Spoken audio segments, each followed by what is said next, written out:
cinema británico que se converteu nun dos máis importantes cineastas da historia. Dirixiu unhas 50 longametraxes, moitas delas auténticas obras mestras, como Os Paxaros ou Bergerac. Foi chamado o mago do suspense, porque as súas obras, sempre cun final sorprendente, mantiñen en intriga e tensión ao espectador, xa que este, ás veces, ten máis información do que está a pasar que os propios personaxes. En 1955, cando a televisión estaba nos seus inicios no mundo, en España aínda non existía, comezou a emitirse en Estados Unidos a serie Alfred Hitchcock Presenta, unha serie de películas para televisión culta serie intriga que tuvo moito éxito e que durou varios anos. Hitchcock presentabas, pero case nunca as dirixía. Pois ben, o que ides ver agora é unha adaptación que fixemos a partir dunha das obras que si dirixiu Hitchcock e que titulamos en galego Un cruceiro de prazer, sendo o seu título original A Deep in a Pool.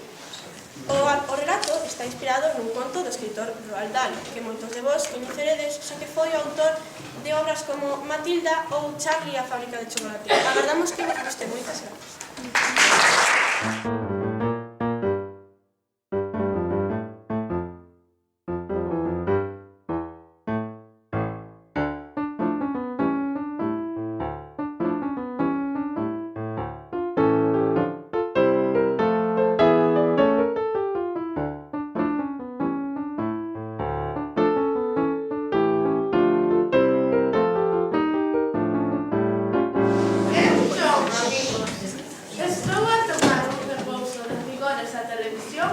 E vostedes verme grazas a unha emisión por control remoto.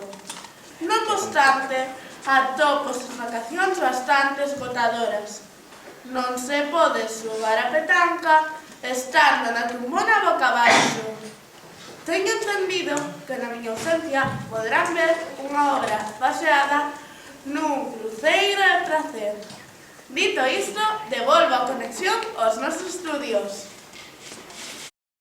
Non, grazas. A tía Jessie deixoume ese diñeiro para que fixese exactamente o que sempre quise facer.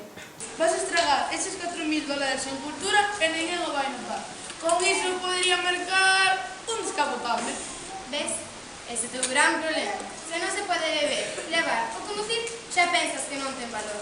Moi gracioso. Desculpe, sinto moito. Perdi no equilibrio. Esa é unha das cousas máis fascinantes de ser en bar. Cada onda é unha aventura. Hola, señor Lynch.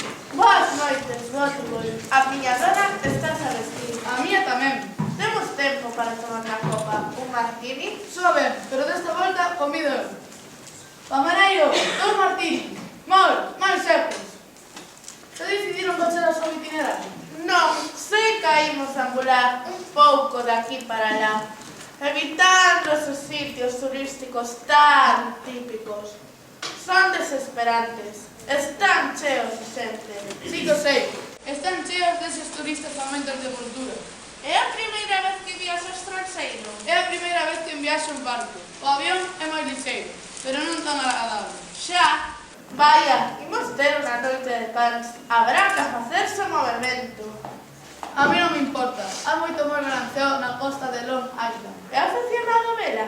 Eu diría que non paso de ser un simple mariñeiro de fin de semana. Soa ben, xa escolleu o seu número? Non son moi aficionado aos xogos. E como chama vostede xogar na bolsa? Iso é moi distinto, meu amigo. É un coñecemento baseado en coñecer o mercado e a solidez dos valores. Logo, recíbense informes completos para que un poida guiarse. Información privilexiada, non é?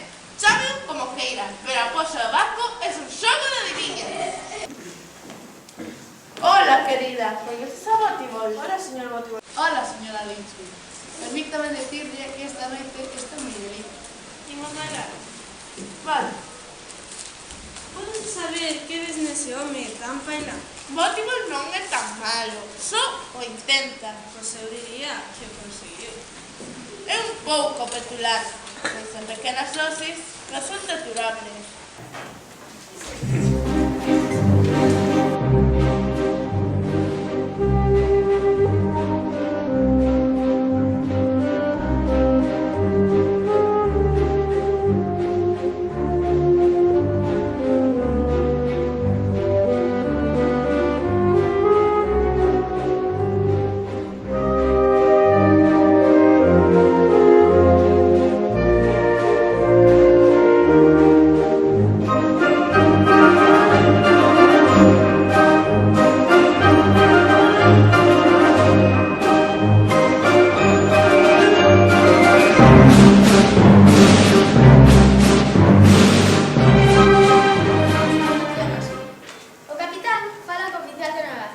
Hai as colas de estudar ben, fan o cálculo preciso. Xa, pero se o tempo fose malo durante toda a noite, había que escoller un número baixo, non cree? Se cadra, pois verá. Pensei no mente sei que vou usar. Xa sabía eu que había facer. E logo? Leva o script na cara, Botibol. Ten a chispa do xogo nos ollos. Ben, non me importaría gañar eses 9.000 dólares. ¿Cuánto ofrece? $700. Eu $700. Ofrece $700. Unha oferta moi alta, non sí? Sei que tamén se fixaron no mal tempo. $750. Ofrece $750. ¿Quién anda máis? ¿Quién sobe? Canto daría vostede? 800 ou 900 dólares. $900. Non podo subir tanto. É que nunca levo tanto en efectivo. Tranquilo, aceptarán o cheque. Sí, un cheque, claro. $800 a unhas, dúas, as tres, exudicar. ¿Quién ofrece $500? ¿Quién sobe? $700. Gracias, señora. $700. Ofrecieron $700. Pues 700 a unha. 750. 800. 750. 900. 950. 980. Hola, bonito día. Non tardou moito limpar o ceo. A que hora parou de soprar o vento? Aí, polas 4 da mañá. E imos a moita velocidade, non si? Sí, agora imos a toda a máquina. Compre recuperar o tempo perdido. Xa sabe. Desculpe. Mira, valo descubrir así. Dime mala sorte. Comprendo. Estiveche xogando outra vez. E sabes que temos que ajustar o momento ao milímetro. Pero estaba seguro de que ia gañar. E de ser así, teríamos diñeiro para todo. Pero non gañaches. Nunca gañas. Se non imos así, aforraremos $50. E iso que perdiches? Non, non son 50. Pero que che pasa? Estás mal? Oido que quedeixe nun campo. Non diga iso, a tormenta fixonos perder moito tempo, mentre durou. Pero xa recuperamos todo ese tempo. A única forma de poder gañar sería poñendo este barco marcha atrás e retrocedendo a toda a máquina. Pode convencer o capitán de que faga iso por unha porcentaxe do beneficio. Sinto, Botibol, sei que non foi un bo chiste. Lembro que me dixo que investiu todo o seu diñeiro na poxa. E iso pode resultar violento. Vostede sábeo, xoga a bolsa. Lembro algún que outro día negro.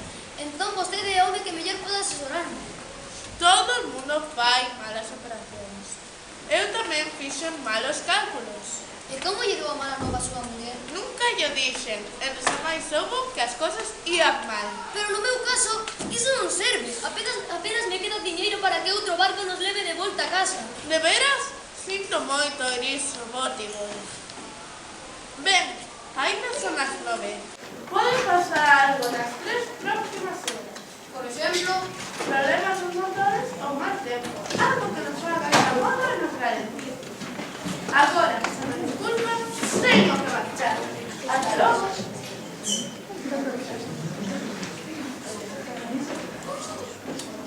ou podería afogar. Velaría a solución. Pero non afogaría, só non vou nadar. Un momento.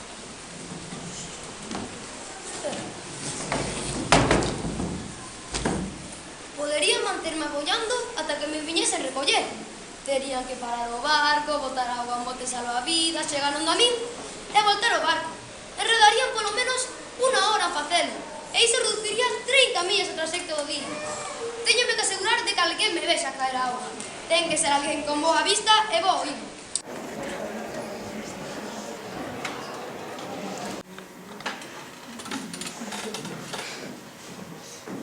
Bos días. Ai, é vostede. Sabíao. E iso como? Pola forma de andar. Teño un bo oído. Vai facer vostede deporte? Sí, gústame facer deporte, fago a cotío. Ben, foi un placer.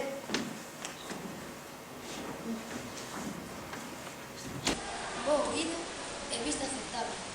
Pois será vostede, señora, si é como unha gaivota cando salta. Compréndeme, hai de $100 en xogo. Un momento. E será tamén xogou. E se ten un número alto. Por ese diñeiro, deixaría que me afogase. E dígame, por que non la vemos polas noites? Só sai algunhas veces. De veras, estivo onte na fosa.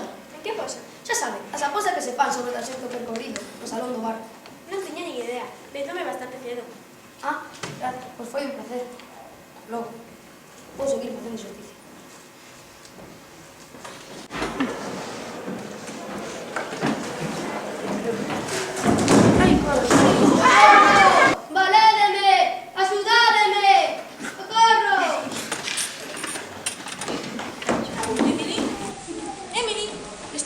buscar por todo o barco. Non pode ir solto só a ningún momento.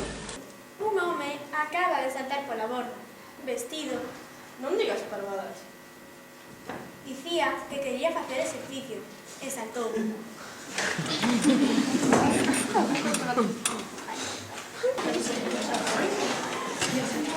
me dixo Deus? Aí non hai ninguén. Xa sabes o que che dixo o doutor. Tens que tomar a medicación. Se non me obedeces, non te permitirán que fagas máis viaxes. Que home tan agradable. Saudoume e dixo en galego.